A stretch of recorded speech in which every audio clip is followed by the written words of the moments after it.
اعوذ باللہ من الشیطان الرجیم بسم اللہ الرحمن الرحیم ثم انزل علیکم من بعد الغم امنۃ، پھر اس غم کے بعد اللہ تعالیٰ نے تم پر ایک اونگ نیند سی طاری کر دی، نعاسن امنۃ نعاسن یغشا طائفۃ منکم، کہ جو تم میں سے ایک گروہ کے اوپر جو ہے وہ طاری ہو گئی۔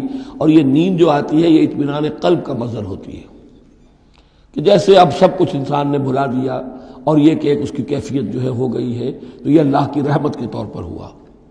وَطَائِفَةٌ قَدْ أَهَمَّتْهُمْ أَنفُسُهُمْ يَظُنُّونَ بِاللَّهِ غَيْرَ الْحَقِّ، البتہ ایک گروہ ایسا تھا کہ جنہیں اپنی جانوں کی پڑی ہوئی تھی اور وہ اللہ کے بارے میں ناحق گمان کر رہا تھا، ظن الجاہلیہ، جہالت والے گمان کر رہا تھا۔ یعنی اگر کوئی بچے کھچے منافقین بھی رہ گئے تھے عبداللہ ابن ابی کے 3 سے آدمیوں کے جانے کے بعد، اگر کوئی 2-4 ہوں تو ان کا حال یہ تھا کہ اس وقت انہیں اپنی جانوں کے لالے پڑے ہوئے تھے، جب یہ کیفیت ہو تو وہ اونگ کیسے آئے گی؟ تو ان کا تو حال یہ تھا کہ ان کے دل میں وسوسے آ رہے تھے کہ اللہ نے تو مدد کا وعدہ کیا تھا، وہ مدد تو پھر جھوٹی ہو گئی، بات تو اللہ کا جو ہے اللہ کی بات سچی ثابت نہیں ہوئی۔ ظن جاہلیت ان کے دماغوں میں پیدا ہو رہا تھا۔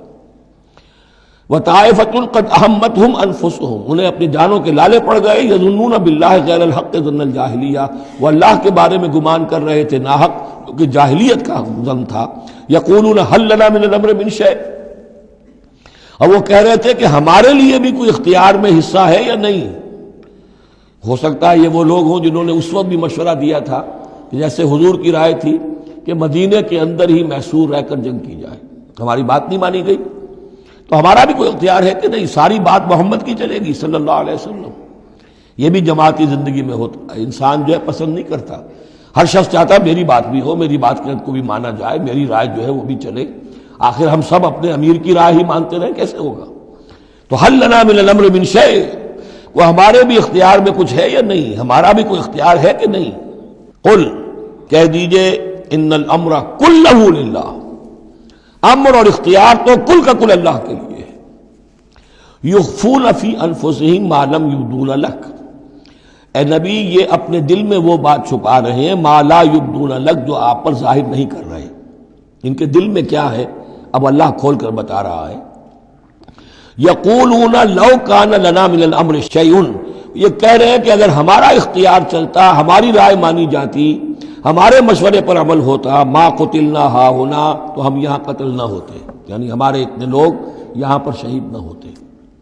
قل، اے نبی ان سے کہیے، لو کنتم فی بیوتکم، اگر تم سب کے سب اپنے گھروں میں ہوتے، لبرز الذین کتب علیہم القتل، تب بھی جن لوگوں کے حق میں اللہ کا فیصلہ ہو چکا تھا کہ وہ قتل ہوں، وہ تو کشا کشا میدان میں پہنچ جاتے، الی مضاجعہم، جو بھی ان کے کھیت رہنے کی جگہیں تھیں اللہ کے علم میں، انہیں وہاں پہنچ جانا تھا۔ یہ تو اللہ تعالیٰ کے فیصلے ہوتے ہیں، تمہاری تدبیر سے اس کا کوئی تعلق نہیں۔ جن کے لیے یہ طے تھا اللہ کے علم میں، اللہ کی مشیت میں، کہ انہیں یہ جو خلعت فاخرہ ہے، شہادت کی پہنانی ہے، وہ آتے خود بخود پہنچ جاتے، گھروں سے نکل کر آتے کشا کشا۔ وَلِيَبْتَلِيَ اللَّهُ مَا فِي صُدُورِكُمْ، اور یہ تو اللہ تعالیٰ اصل میں جھان پھٹک کر رہا ہے جو تمہارے دلوں میں ہے، اس کی ابتلا کر رہا ہے، آزما رہا ہے۔ وَلِيُمَحِّصَ مَا فِي قُلُوبِكُمْ، اور تاکہ وہ بالکل پاک اور خالص کر دے جو کچھ تمہارے دلوں میں ہے۔ وَاللَّهُ عَلِيمٌ بِذَاتِ الصُّدُورِ، اور اللہ تعالیٰ سینوں کے اندر کی مخفی باتوں کو بھی جانتا ہے۔ إِنَّ الَّذِينَ تَوَلَّوْا مِنكُمْ يَوْمَ الْتَقَى الْجَمْعَانِ، وہ لوگ کہ جو میدان جنگ سے چلے گئے اس دن جس دن کی 2 جمعیتیں ایک دوسرے کے مقابلے میں آئیں۔ یہ تذکرہ ہو رہا ہے کچھ ایسے حضرات کا کہ جو جنگ کی جب شدت ہوئی تو وہ جان بچانے کے لیے، جیسے کچھ لوگ کوہ احد پر چڑھے تھے، وہ ذرا اس سے آگے بڑھ کر میدان ہی سے فرار کر گئے۔ ان میں حضرت عثمان رضی اللہ تعالیٰ عنہ کا نام بھی آتا ہے۔ اب وہ کیفیت ایسی اضطراری کیفیت تھی کہ اس میں کسی سے کسی ضعف کا، کمزوری کا اظہار ہو جائے تو وہ بالکل ایک قرین قیاس بات ہے۔ جب حضرت عمر سے اظہار ہو گیا تو اور بہرحال حضرت عثمان رضی اللہ تعالیٰ عنہ کا درجہ تو ان کے بعد ہی ہے، وہ جذبات میں آ کر تلوار چھوڑ کر بیٹھ گئے۔ تو اسی طرح کی بات ہے، ان الذین تولوا منکم یوم التقى الجمعان، بے شک وہ لوگ جو ہٹ گئے میدان سے، فرار کی راہ اختیار کر گئے جس دن کے 2 فوجیں آپس میں لڑی۔ انما استزلهم الشیطان بعد ما کسبوا، یہ اصل میں شیطان نے ان کے پاؤں پھسلا دیے تھے ان کے بعض افعال کی وجہ سے. کوئی کسی وقت تقصیر ہو گئی ہے، کوئی کوتاہی کسی وقت ہو گئی ہے، اور وہ ہر ایک سے ہو سکتی ہے، معصوم تو صرف نبی ہوتے ہیں. اس کی وجہ سے شیطان کو پھر موقع مل جاتا ہے کہ کسی موقع پر وہ اڑنگا لگا کر اس شخص کو، خواہ وہ کتنا ہی نیک ہو اور کتنا ہی صاحب رتبہ ہو، پھر یہ کہ کہیں کسی جگہ پھسلا دے. وَلَقَدْ عَفَا اللَّهُ عَنْهُمْ، اللہ انہیں معاف کر چکا ہے.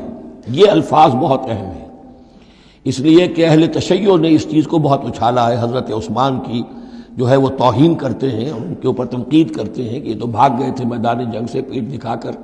اب وہاں یہ بھول جاتے ہیں کہ اللہ تعالیٰ نے تو اعلان کیا ہے ان کی معافی کا، چاہے حضرت عثمان تھے یا اور بھی تھے. وَلَقَدْ عَفَا اللَّهُ عَنْهُمْ، اللہ انہیں معاف کر چکا ہے. اب کسی مسلمان کے لیے جائز نہیں ہے کہ ان پر زبان طعن دراز کرے. ان اللہ غفور حلیم، یقیناً اللہ تعالیٰ معاف فرمانے والا اور حلم والا ہے، حلیم. یا ایھا الذین آمنوا لا تکونوا کالذین کفروا وقالوا لاخوانہم اذا ضربوا فی الارض او کانوا غزا لو کانوا عندنا ما ماتوا وما قتلوا.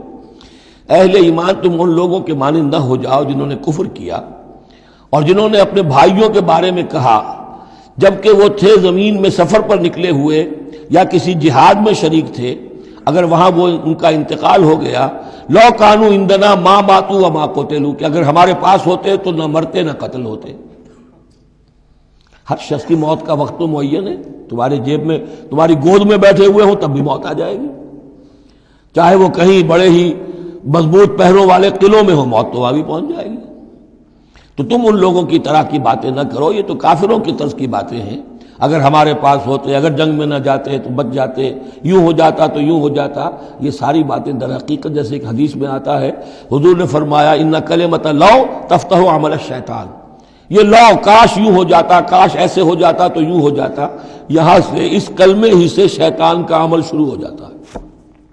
جو ہوا اس لیے ہوا کہ اللہ کو اس کا ہونا منظور تھا، اس کی حکمتیں اسے معلوم ہیں، آپ اس کی حکمت کا احاطہ نہیں کر سکتے.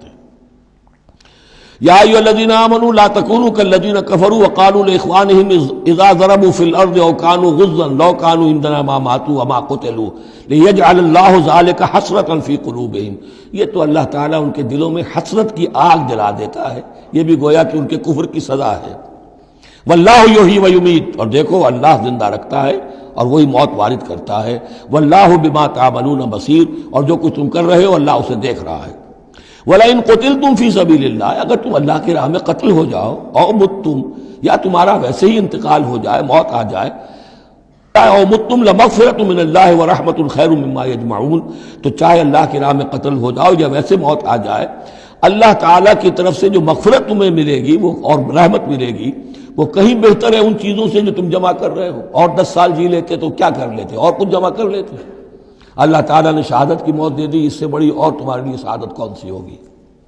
وَلَئِن مُتُّمْ أَوْ قُتِلْتُمْ لَإِلَى اللَّهِ تُحْشَرُونَ، اور چاہے تمہیں بستروں پر موت آئے، چارپائیوں پر جان نکلے، اور چاہے تم قتل ہو، ہر حال میں تمہیں بہرحال اللہ کی جناب میں جمع کر دیا جائے گا، گھیراؤ کر کے تمہارا وہاں لے جایا جائے گا. آخری منزل تو وہی ہے.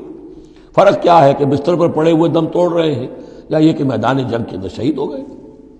صدق اللہ العظیم.